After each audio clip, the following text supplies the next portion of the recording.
ایک عورت کہتی ہے کہ میرا خاوند کسی وجہ سے لمبی مدت کے لیے غائب ہو گیا۔ اس وقت میں ایک کم عمر بچی کی ماں بھی تھی، جبکہ میرا ضعیف العمر باپ بھی ہمارے ساتھ ہی رہتا تھا۔ ہماری غربت اور مفلسی اتنی انتہا کو تھی اور اکثر اوقات ہمارے گھر میں کھانے کے لیے کچھ نہیں ہوتا تھا۔ اگر دوپہر کو کچھ کھا لیتے تو رات کو بھوکا سونا پڑتا تھا۔ صبر کے ساتھ ہم ہر حال میں اللہ کا شکر ادا کرتے تھے۔ ایک رات کو تو بھوک اور افلاس نے ہمارا وہ امتحان لیا جو اس سے پہلے کبھی نہیں لیا تھا۔ میری بیٹی کو شدید بخار نے آ لیا۔ بچی کی بخار اور بھوک سے بنی حالت سے مجھے اپنی اور اپنے والد کی بھوک بھول گئی۔ ایسی بے کسی اور لاچاری تو کبھی نہ دیکھی تھی۔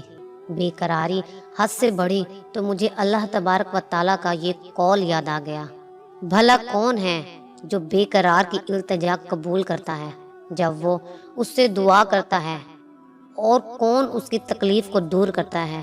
جی ہاں، ہر قسم کی تکلیف، چاہے وہ بھوک کی ہو یا بیماری کی یا غربت و افلاس اور گناہوں کی، کون ہے اس ذات پاک کے سوا جو ان سب تکلیفوں کو دور کر سکتا ہے۔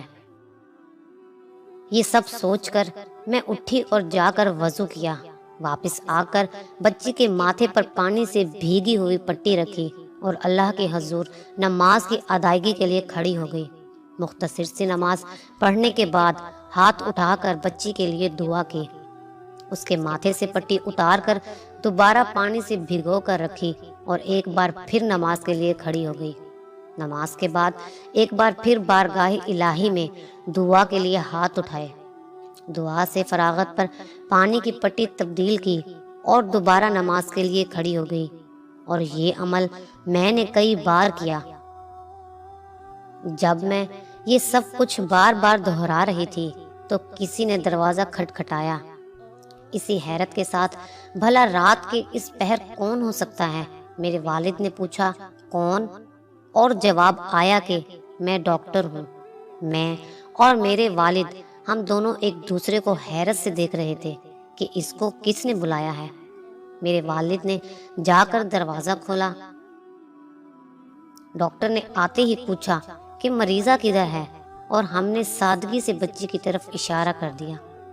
ڈاکٹر نے بچی کو چیک کیا، کاغذ پر ایک نسخہ لکھ کر میرے ہاتھ میں تھماتے ہوئے بولا، لائیے میری فیس دیجیے اور میں چلتا ہوں۔ میں نے آہستگی سے جواب دیا، ڈاکٹر صاحب، ہمارے پاس تو آپ کو دینے کے لیے فیس کے پیسے نہیں ہیں، بلکہ ہمارے پاس تو کچھ بھی نہیں ہے۔ میرا یہ جواب سنتے ہی ڈاکٹر چلا اٹھا اور غصے سے تقریباً دھاڑتے ہوئے بولا کہ اگر فیس دینے کے لیے پیسے نہیں تھے تو مجھے رات کو فون کر کے کیوں بلایا تھا؟ مجھے کیوں اس طرح بے آرام کیا تم لوگوں نے؟ ڈاکٹر کے منہ سے ٹیلی فون کا سن کر مجھے لگا کہ ڈاکٹر غلطی سے ہمارے گھر آ گیا ہے۔ میں نے ہمت کرتے ہوئے جواب دیا، ڈاکٹر صاحب، ہم نے آپ کو ٹیلی فون کر کے نہیں بلایا، ہمارے پاس تو ٹیلی فون ہے ہی نہیں۔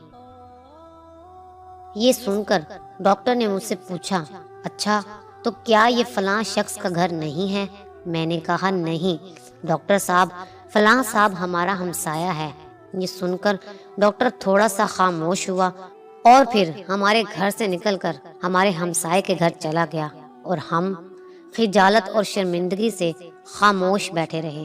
تھوڑی دیر ہی گزری تھی کہ ڈاکٹر ایک بار پھر ہمارے گھر آ گیا، آنکھوں میں آنسو اور رندھی ہوئی آواز میں بولا،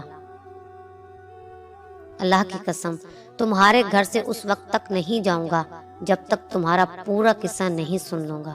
اور میں نے ڈاکٹر کو اپنا پورا قصہ سنا ڈالا کہ کس طرح میں بچی کے ماتھے پر پانی کی پٹیاں رکھ رہی تھی اور اللہ کے حضور دعا بھی مانگ رہی تھی۔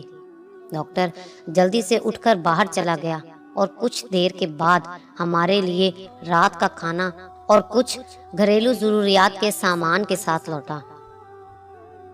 ساتھ ہی اس نے ہمیں بتایا کہ اس کی طرف سے ہر مہینے ایک تنخواہ ہمیں اس وقت تک ملتی رہے گی جب تک اللہ تعالیٰ چاہے گا۔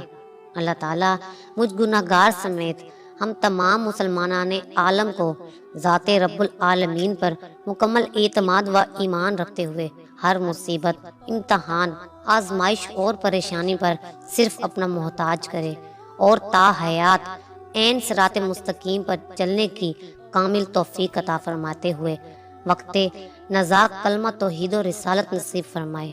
آمین ثم آمین یا رب العالمین۔